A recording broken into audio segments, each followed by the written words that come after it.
I wanted to address a few things about King David and also then later talk to modern Muslims and also the Jews. One thing I wanted to say before I begin was that I had brought up the 888 about my birthday, and maybe you had wondered why. It is not only the number of the star of Melchizedek, which is also, if you look at the 8, is the infinity sign as well, and leans over because one side does not reign over the other in the infinity sign. It is not an upright 8. It is a sideways 8. And if you Google 888 now, Jesus is associated with 888. Many people write. So maybe David was as well. So if you want to be, if you're interested, if you haven't heard about that, and the Mormons have the Star of Melchizedek. If you notice the Salt Lake Temple, if you look at the door handles as you go in, there's the seal or the Star of Melchizedek. I think the San Diego temple has them around their fence. It's become very popular now in the Mormon Church to emphasize the Star of Melchizedek because Melchizedek was the one who, that Abraham had gone to. And also David is associated with the city of Jerusalem as he took over Mount Zion for the Jews. So I wanted you to look that one up. I had some wonderings about David, and I just tell you, these are wonderings. It is okay to wonder. I am not asking for an answer because I do not know the answers to these things. I do not want to wander, though. Wander is when we jump to conclusions or we make a judgment or we say this is how it is. And sometimes when we do that, we wander. And a shepherd knows about the difference between wondering and wandering. It is said that it is a marvelous work and a wonder, not a wander. One of the things I wondered about David was David, in the story with Bathsheba, if you remember and look closely at it, she was menstruating. She was cleaning herself on the roof. She was going through her time of menstruation. He had asked her to come, and she came at that period and went and slept with him. David had slept with women before, and especially in his old age to keep himself warm. And he thought she was beautiful, and he slept with her. Now, during that time, when Uriah and other men would go off to war, they would, if you do not know this, the Jews would form a temporary divorcement. They would temporarily have a temporary divorcement between husband and wife during that time of war. Now, they were still married, but not in a legal way. So if you look that up, you'll find out that there are some laws that maybe Mormons don't know about back then that might have been pertinent. But it says in the scriptures that they slept together, and then afterwards she was cleaning herself from her menstruation. It was her time of cleaning after they slept. And then she left, and then she later came back and said she was with child. So David, of course, those are all, I don't know what happened, but those are some of the things that they say. So sometimes I wonder about that. There is a story. He had ordered Uriah to come and be with his wife. Even though they had that temporary writ of divorcement, they still could do that. And so when Uriah came home, he wanted Uriah to go sleep with her. And we know that too. And he had ordered Uriah to, and Uriah had said no. Now the Jews look at it this way. The Jews say that Uriah disobeyed the king. And as such, they say that it was okay for what David did.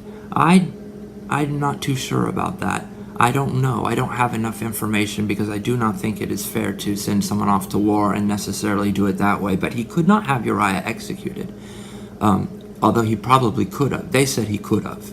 That legally at that point, David could have had him executed for disobeying a direct order of a king. And so those are some things to wonder about. There's a story I read about David I think it is told among the Muslims and some of the rabbis that there was a time when a man and a wife had come, this is to David, and had a dispute. And David listened to the woman, and she just kept going on, and he was on her side while the man was very quiet the whole time and didn't say anything. Later on, he found out that the man was the innocent one, and David had pronounced judgment against him. And then after that, he walked around and told all of his followers and men and everyone he can, do not cast judgment. Do not be so hasty to cast judgment. And that is one of the stories that I've heard about David. And that makes me wonder sometimes. Another story about David that I had heard that was interesting was that in one of the stories, he overheard two angels talking in the form of people.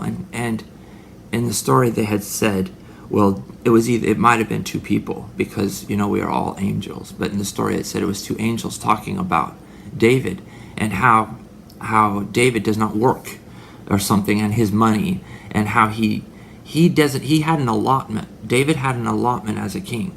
There's the money of the kingdom, and he still had an allotment to use, to spend. And he did not want to take any of the money from the kingdom, they said. And this is an Islamic story about him. That he did not, these are stories they tell about David to depict his character. He didn't want to take money from the kingdom, even his own allotments, so he started to make what they called the chainmail armor made of chains, and started doing that and selling those for money. So these are all interesting stories I have read about David, which makes me wonder about him. But I do not have enough information. I know he was quiet when he let people believe what they believed about Bathsheba, no matter what happened. And so I'm just going to leave it at that. I do know also, though, one more thing. When Jesus was around and they called him the Son of David, which again, Son, S-O-L, S-O-U-L, celestial kingdom, the kingdom of the S-O-L, the kingdom of the soul, our souls, the celestial kingdom. When they would call him the soul of David, because they're waiting for the soul of David to be reborn into his physical line, and they believe possibly all things spiritual, all things physical, that someday their king that spiritual line and the physical line would join together, and he would be their Messiah again to save them. That Jesus never said, don't call me the son of David, that sinner, adulterer, murderer. Call me after Solomon, for he was great. He never said anything like that, nor scolded anyone for calling him the soul of David, son of David. So these are all things to consider. Jesus said we should not judge. And also, sometimes I think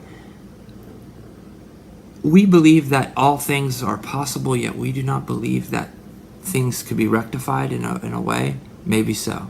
I don't know. But one thing is, I, as a person, would not want to exalt myself over 2/3 of all my heavenly brothers and sisters, as you call it, all of the souls that you say will inherit the celestial kingdom, and not even all of those will be gods.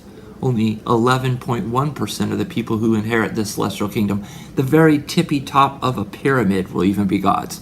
So I don't think that that's something I'd be interested in. I'd be more interested in being down in the 2/3, because they stand for everyone and not the 1/3 that wants to form a hierarchy in heaven. We already have that happening on earth and in America nowadays with the money. And some people claim the 1%, that's a big sign these days. And I think it's a sign physically and spiritually. There's one more thing that I wonder sometimes about David. Moses, when he came down from the mountain, the Mormons say that he broke the tablets, had to go back up because Israel was worshiping a golden calf. And later on he came down with something different. You call it a lesser law. I don't know what the Jews would say about that, but we talk about the lesser priesthood, the priesthood of Aaron, and the Levitical priesthood. But yet, do you suppose that possibly the Melchizedek priesthood was still among the Jews in some way through the prophets? And I do not know. I wonder sometimes if David was involved with any of that, or Samuel, or Solomon. I know David's sons had a priesthood, and Sometimes I wonder if the kings of Israel were involved with that Melchizedek priesthood you speak about. I do not know. But it makes me wonder if Solomon ever did go into his temple, or if David was ever in the tent temple on Mount Zion. I don't have the answers to those things. Maybe you do. I just wanted to bring them forth again before I go on.